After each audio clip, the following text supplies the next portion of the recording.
At my brother's promotion party at the downtown athletic club, Ryan raised his Tito's and soda high above the crowd of Austin tech executives.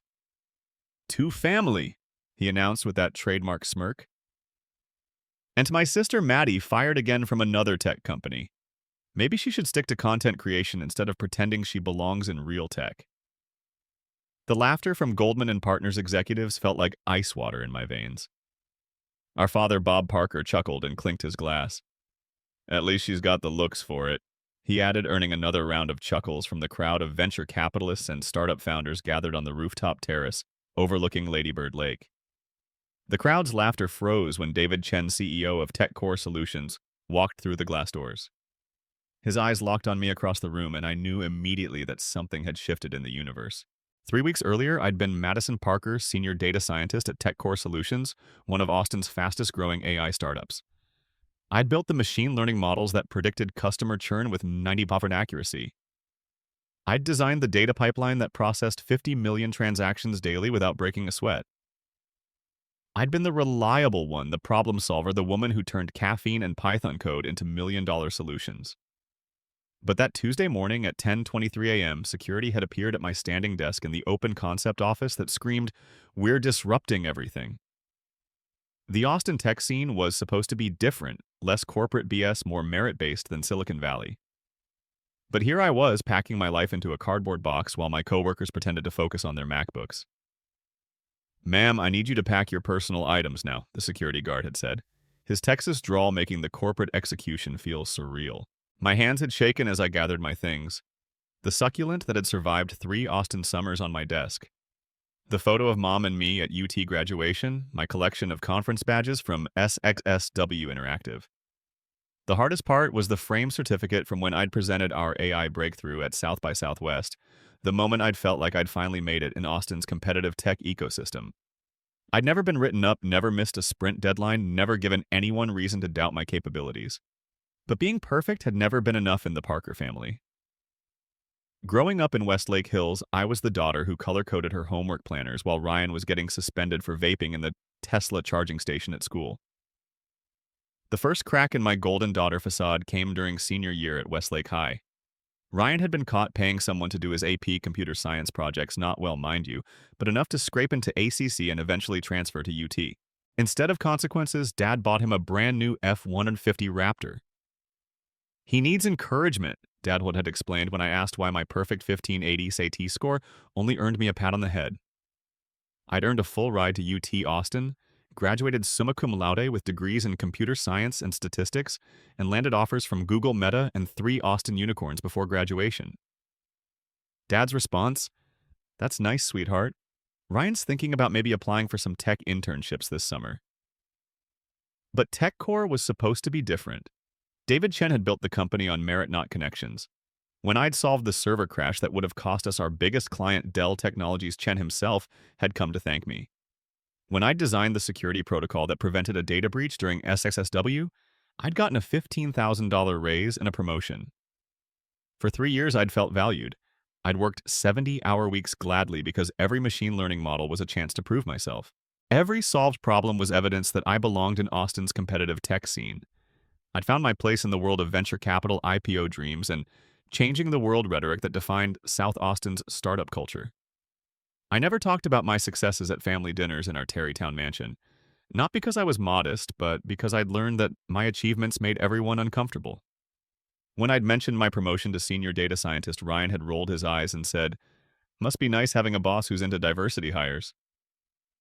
Dad had chuckled and changed the subject to Ryan's new girlfriend, a lifestyle influencer with 50K TikTok followers. Boss. They had a way of making my victories feel small.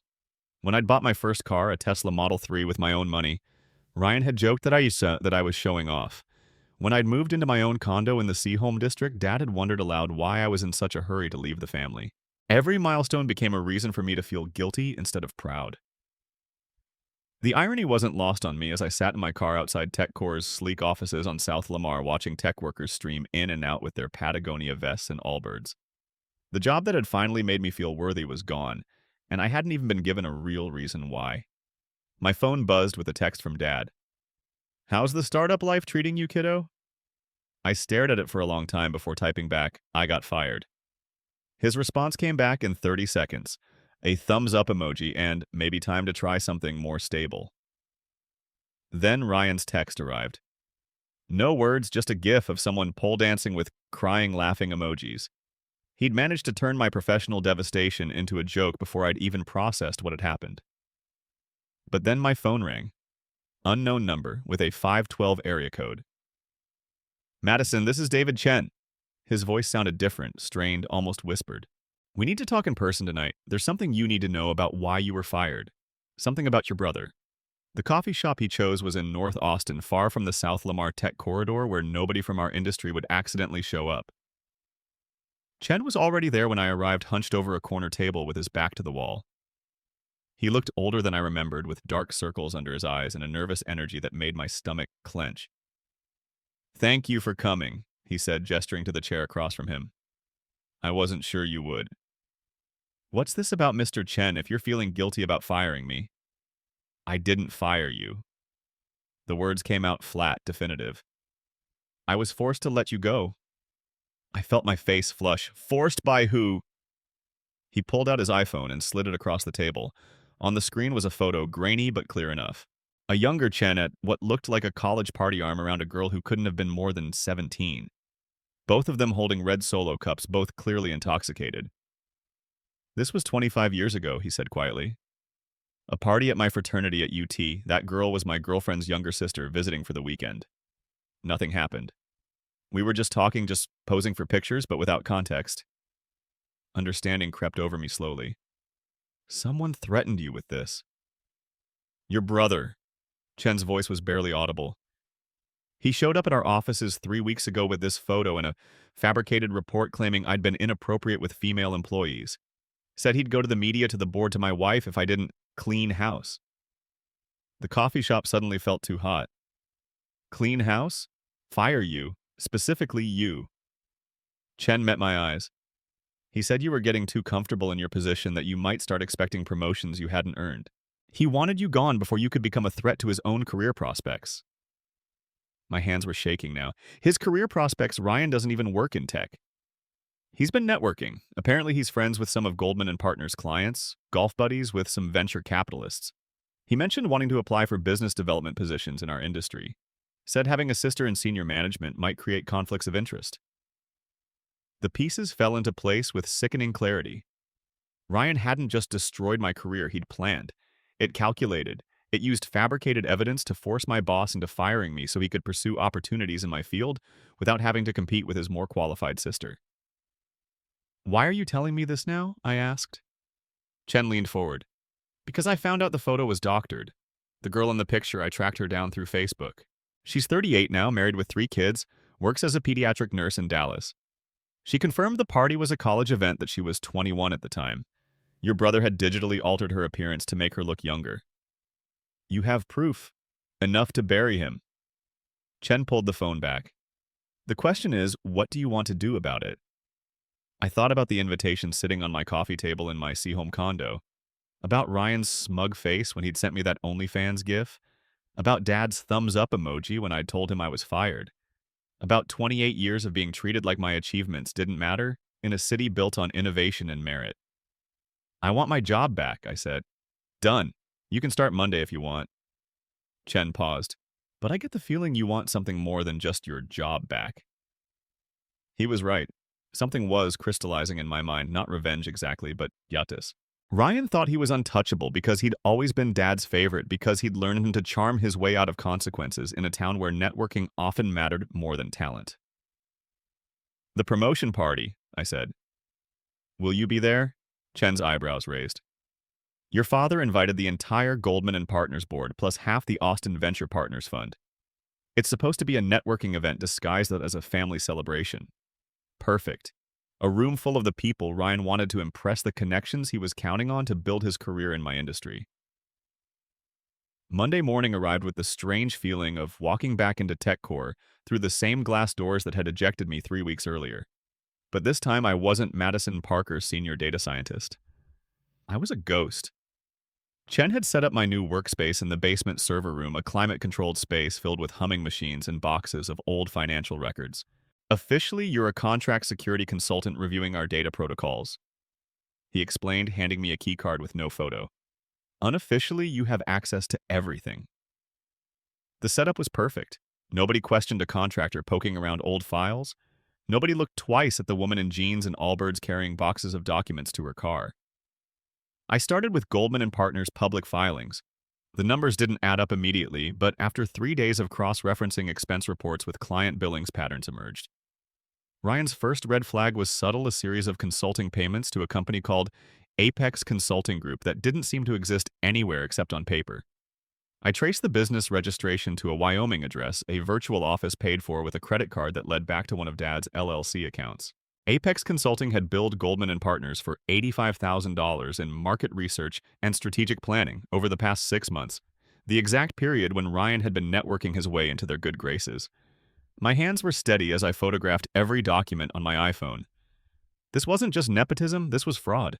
The coffee shop across from Goldman and Partners became my second office. I'd sit by the window with my MacBook watching employees come and go, learning their routines. Jennifer from accounting always grabbed lunch at Torchy's Tacos at 12:30. Marcus from IT took vape breaks every hour on the dot, and Ryan left for client meetings every Tuesday at 3:00 p.m. Those weren't client meetings. I followed him once feeling ridiculous and exhilarated at the same time. His client meeting was actually a golf lesson at Austin Country Club paid for with a Goldman and Partners corporate card. But the golf lessons were small change compared to what I found in the Miami receipts. Ryan had convinced Goldman and Partners to send him to 3 different fintech conferences in Miami over the past year. I called each conference organizer. 2 of the conferences didn't exist. The third had been canceled due to low registration. But somehow Ryan had spent $12,000 of company money during a week when he was supposedly attending sessions that never happened. The hotel receipts told a different story: room service charges for 2 people. Spa treatments, dinner reservations at Joe's Stone Crab that cost more than most people's rent. Each piece of evidence felt like a small victory, but I needed to understand how deep this corruption went and who else was involved. That's when I met Rosa Martinez. She was cleaning Chen's office one evening when I was pulling late-night archive duty. 60-something with shrewd eyes and the quiet confidence of someone who'd been ignored for so long that people forgot she had ears. "You're the girl who got fired," she said matter-of-factly, emptying the trash can. "I'm a contractor now," I replied carefully. Rosa snorted. "Mija, I've been cleaning offices for 30 years. I know the difference between hired and rehired." She paused, studying my face. "Question is, what are you really doing down here in the basement?" Something about her directness made me decide to trust her. "I'm trying to prove that my brother destroyed my career to cover up his own crimes. The pretty boy who was here a few weeks ago throwing around threats and acting like he owned the place," my pulse quickened. "You saw him. Heard him cleaned up after his little tantrum when Mr. Chen wouldn't play ball fast enough." Rosa set down her supplies and leaned against the desk. "He left some interesting papers in the conference room trash. Figured that they might be important someday." She reached into her cleaning cart and pulled out a manila folder, slightly wrinkled but intact. Inside were printed emails between Ryan and someone named D. Goldman, presumably Dad's contact at Goldman and Partners. The emails were damning. Ryan hadn't just blackmailed Chen, he'd been coordinating with Dad to systematically eliminate me as competition in Austin's tech industry. They'd identified 3 other companies where I might potentially find work, and had begun spreading rumors about my instability and family loyalty issues. "Your brother's not very smart," Rosa observed as I stared at the papers. "Left these sitting right on top like he wanted someone to find them." "Why are you helping me?" I asked. Rosa's expression hardened. "Because 30 years ago I was the smartest accountant in this city, but I was also a single mother who couldn't afford the right clothes or the right connections. Men like your brother and your father, they've been keeping women like us down for decades. Time someone fought back." The promotion party was now 5 days away. I had 3 boxes of evidence, a dozen witnesses, and a plan that would expose not just Ryan's corruption, but the entire network that had protected him. Saturday night arrived with the kind of perfect Austin weather that made the downtown athletic club's rooftop terrace feel like a stage set for tech industry theater. I pulled into the valet circle at exactly 7:20 p.m., 10 minutes early, just as I'd planned. The valet who took my keys did a double take when he recognized me. Word traveled fast in Austin's insular tech scene. I was the Parker daughter who'd been fired, the family disappointment, who somehow still had the audacity to show up looking composed in a navy blue Reformation dress that cost more than most people's car payments. I'd chosen the outfit carefully professional enough to command respect, expensive enough to signal I wasn't broken, and conservative enough that Dad couldn't find anything to criticize. Every detail was calculated, from my understated jewelry to the leather portfolio I carried like armor. The club's main event space buzzed with conversation and clinking glasses. Floor-to-ceiling windows showcased Austin's skyline, each light representing someone's startup dream or IPO fantasy. Round tables draped in white linen filled the space, each centerpiece a small mountain of Texas wildflowers that probably cost more than I'd spent on groceries in a month. The bar was doing steady business, and I could already spot familiar faces from Goldman and Partners, mingling with Dad's usual crowd: venture capitalists, real estate developers, and tech executives who'd turned Austin into the Silicon Hills. Ryan held court near the windows, his face flushed with Tito's and attention. Even from across the room, I could see he was already 3 drinks past professional. His laugh was too loud, his gestures too broad, his confidence inflated by the admiration of men who saw dollar signs when they looked at him. "Didn't think you'd show, kiddo." Dad appeared beside me with his trademark smirk, the same expression he'd worn when I was 12 and had accidentally broken his golf trophy. No pole in this venue. The men around him chuckled on cue, corporate executives who'd built careers on knowing when to laugh at the boss's jokes. I recognized most of them board members from various companies, partners from Austin's top law firms, the kind of men who made decisions about other people's futures over 18 holes at Austin Country Club. "Hello, Dad," I said, accepting the champagne a server offered. "Lovely party." "Well, it's not every day your son becomes a VP at Goldman and Partners." His chest puffed with pride that had never been directed at me. Ryan's really found his calling. Natural leadership, you know. I sipped my champagne and nodded, scanning the room for Chen. He hadn't arrived yet, but I could see several people from TechCore scattered throughout the crowd. Some avoided my gaze entirely, probably uncomfortable about witnessing my professional execution. Others glanced at me with expressions I couldn't quite read: pity, curiosity, or maybe something closer to respect. "You were always too smart to fit in here," a voice said behind me. I turned to find Linda Goldman, one of the senior partner's wives. She was in her 60s, silver-haired, and sharp-eyed with the kind of confidence that came from decades of watching men underestimate women. "Mrs. Goldman," I said, surprised by her directness. "Oh, call me Linda. I've been watching you tonight, dear. You carry yourself differently than the last time I saw you." She studied my face with the intensity of someone who'd learned to read people for survival, like someone who knows something the rest of us don't. Before I could respond, the sound of feedback from the microphone cut through the conversation. Ryan had claimed the small stage at the front of the room, swaying slightly as he adjusted the mic stand. "Ladies and gentlemen," he announced, his words slightly slurred, but still commanding attention. "Thank you all for celebrating with me tonight. This promotion means everything to me, proof that hard work and dedication really do pay off in Austin's competitive market." The irony wasn't lost on me. I watched Dad beam with pride, watched the Goldman and Partners executives nod approvingly, watched a room full of successful people celebrate a fraud. "To family," Ryan continued, raising his champagne glass high. His eyes found mine across the room, and his smile turned cruel. "And to my sister, Maddie, fired again. Maybe she should stick to content creation instead of pretending she belongs in real tech." The laughter that followed felt like acid in my veins, not polite chuckles this time, but genuine amusement from people who thought my professional destruction was entertainment. Dad clinked his glass against someone else's, his grin wide enough to show his veneers. "At least she's got the looks for it." I didn't move, didn't flinch, didn't give them the satisfaction of seeing me crumble. Instead, I looked toward the entrance and waited. The doors opened at exactly 8:15 p.m. David Chen walked in alone, and the shift in the room was immediate. Conversations quieted, heads turned. The man commanded respect in a way that had nothing to do with inherited wealth or family connections. He'd built TechCore from nothing into a $2 billion valuation through pure innovation. He didn't stop to greet anyone, didn't pause to shake hands or exchange pleasantries. He walked directly toward the stage with the focused intensity of a man on a mission, carrying a manila folder that seemed to weigh more than paper should. Ryan was still at the microphone, basking in the applause from his toast when Chen stepped onto the small platform beside him. "Before you all celebrate Ryan," Chen said, his voice cutting through the remaining chatter without needing amplification, "there's something you should know." The room went completely silent.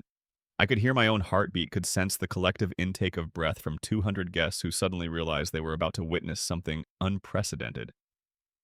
Chen opened the folder in his hands, and I saw Ryan's face drain of color as he recognized some of the documents inside. "You blackmailed me, Ryan." Chen continued, his voice steady and clear. "You forged evidence, manipulated photos, and destroyed your sister's career to protect your own fraudulent activities." The silence stretched like a held breath. I watched Dad's champagne glass freeze halfway to his lips, watched the Goldman and Partners executives exchange panicked glances, watched Ryan's mouth open and close without producing sound. Then Chen turned toward me, his eyes finding mine across the frozen crowd. "Madison," he said, extending the folder in my direction. "Would you like to do the honors?" My hands were perfectly steady as I walked toward the stage. The folder felt weightless in my hands as I climbed the 3 steps to the platform. 200 pairs of eyes tracked my movement, but I could only focus on Ryan's face, the way his confident smirk was melting into something closer to panic. I opened the folder deliberately, letting the silence stretch until it became uncomfortable. The first document I pulled out was a photocopy of a Goldman and Partners expense report, Ryan's signature scrawled across the bottom, authorizing $12,000 for a Miami fintech conference that never existed. "This is interesting," I said, my voice carrying clearly without the microphone. "A business trip to attend the Southeast Blockchain Summit last March. Except when I called the organizers, they told me the event was canceled due to lack of interest." I held up the hotel receipt attached to the expense report. But somehow Ryan still managed to spend company money on a week-long stay at the Fontainebleau, including room service for 2 and spa treatments that cost more than most people's monthly rent. The first murmur rippled through the mall crowd of Betian. I saw several Goldman and Partners executives exchanging glances, their faces tight, with the realization that their golden boy might not be so golden after all. "Wait," Ryan said, reaching for the microphone. There's an explanation for... There's more." I interrupted, pulling out the next document. Apex Consulting Group, a company that billed Goldman and Partners $85,000 for market research over the past 6 months. I looked directly at Dad, whose champagne glass had gone completely still in his hand. "The company is registered to a Wyoming virtual office paid for with a credit card linked to one of Robert Parker's LLC accounts. Apex Consulting doesn't have employees, doesn't have an office, and doesn't have any actual work product to show for nearly 6 figures in billing." The silence was deafening now. I could see people pulling out their phones, probably texting their lawyers or their wives or their business partners. This wasn't just a family drama anymore. This was a corporate scandal unfolding in real time. Dad finally found his voice. "Madison, I don't know what kind of lies you've..." "I'm not finished," I said, and something in my tone made him close his mouth. "The fabricated evidence against TechCore's CEO. The doctored photographs designed to look like inappropriate conduct with a minor. The systematic campaign to destroy my reputation at other companies in Austin's tech industry." I pulled out a printed email chain and held it up for the room to see. "These are communications between Ryan Parker and David Goldman planning my professional destruction to eliminate me as competition. They identified 3 companies where I might find employment and began spreading rumors about my mental stability and family loyalty." David Goldman, a distinguished man in his 60s, who sat at one of the front tables, had gone completely pale. His wife was staring at him with an expression that suggested this conversation would continue at home. "You want to know why I was really fired?" I continued, making eye contact with people throughout the room. "Because I was getting too good at my job. Because I might expect promotions I hadn't earned. Because having a competent woman in senior management might create conflicts of interest when Ryan decided to pursue opportunities in my field." The temperature in the room seemed to drop 10 degrees. I watched Linda Goldman lean over to whisper something urgent in her husband's ear. Watched several other wives do the same thing at their respective tables. Ryan made one last desperate grab for control. "This is ridiculous," he said, his voice cracking slightly. "She's clearly having some kind of breakdown. Everyone knows she's been unstable since she got fired." "Ryan," Chen's voice cut through his protest like a blade, "you're terminated effective immediately." The words hung in the air for a moment before their full impact hit. I reached into the folder one more time and pulled out an official termination letter printed on Goldman and Partners letterhead. "Signed with your own signature stamp," I said, handing him the document. "The same stamp you used to authorize fraudulent expense reports. Consider it poetic justice." Ryan's face turned the exact color of the red wine that someone had spilled on the white tablecloth nearby. His hands shook as he took the letter, and I watched 28 years of arrogance crumble in real time. But I wasn't done. "There's one more vote that was taken today," Chen announced, his voice carrying to every corner of the room. "The Goldman and Partners Board of Directors held an emergency meeting this afternoon. Robert Parker has been removed from his position as chairman effective immediately." Dad's champagne glass finally slipped from his fingers, shattering on the marble floor with a sound like a gunshot.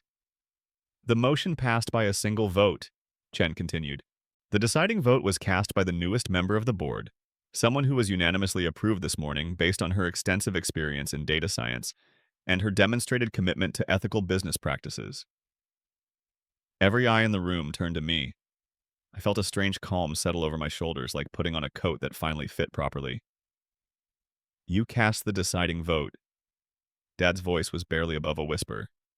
I looked at him, really looked at him for what felt like the first time in years. The man who had dismissed my achievements, laughed at my humiliation, and actively participated in destroying my career. "You taught me this game, Dad," I said quietly. "You just never expected me to play it better than you."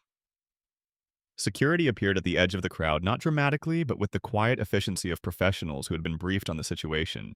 Two men in dark suits waiting for their cue. Ryan was still staring at his termination letter when they approached. "This isn't over," he said, but his voice had lost all its earlier confidence. "You can't just—" "Actually, we can," Chen said. "And we have? Security will escort you both out." As they were led away, Ryan protesting loudly about betrayal and lawsuits. Dad maintaining his dignity, even as his world collapsed, something extraordinary happened. Someone started clapping. It was Linda Goldman, her gloved hands coming together in slow, deliberate applause. Then her husband joined her despite everything. Then the woman at the next table. Then more. Within 30 seconds, half the room was applauding. Not the polite golf clap of social obligation, but genuine appreciation for what they'd just witnessed. I raised my champagne glass toward the crowd, feeling lighter than I had in months. "To family," I said, echoing Ryan's earlier toast, "and to finally being good at something." The laughter that followed wasn't cruel this time. It was cathartic, relieved, almost celebratory. I had become the story they thought they were writing, but with an ending none of them had seen coming. 6 months later, I stood in the corner office of TechCore's new headquarters in the Domain, looking out at the Austin skyline through floor-to-ceiling windows. The brass nameplate on my desk read, "Madison Parker, Chief Technology Officer." The office was impressive modern furniture, a conference table that could seat 12, and wall-mounted monitors displaying real-time data from our AI systems. But what struck me most was the sense of belonging, the knowledge that I'd earned every inch of this space. My first all-hands meeting as CTO had been standing room only. I'd outlined my vision for the company: transparent promotion processes, anonymous reporting systems for ethical concerns, regular salary audits to ensure pay, equity, and mandatory bias training for all management positions. "This isn't about punishment," I'd told the packed conference room. "It's about building something better." The questions that followed were thoughtful, challenging, and honest. These people weren't just looking for job security, they wanted to be part of something meaningful. My phone had rung 3 times that first week. Dad's number appeared twice. I'd sent both calls to voicemail without listening to the messages, then blocked his number entirely. Some ghosts aren't meant to haunt you. Sometimes the healthiest thing you can do is let them fade into irrelevance. Ryan's LinkedIn profile now listed him as exploring new opportunities, tech bro speak for unemployed and unemployable. Word traveled fast in Austin's tight-knit startup community. His reputation preceded him now, and not in the way he'd hoped. On my desk, I kept a single photograph, Mom and me at my Ute graduation, both of us grinning like we'd conquered the world. She'd been gone for 6 years now, but I could still hear her voice clearly. "Don't let them convince you that silence is Grace Madison," she'd said during one of our last conversations when I'd been complaining about a professor who kept dismissing my contributions in class. Sometimes the most graceful thing you can do is refuse to be quiet. I finally understood what she meant.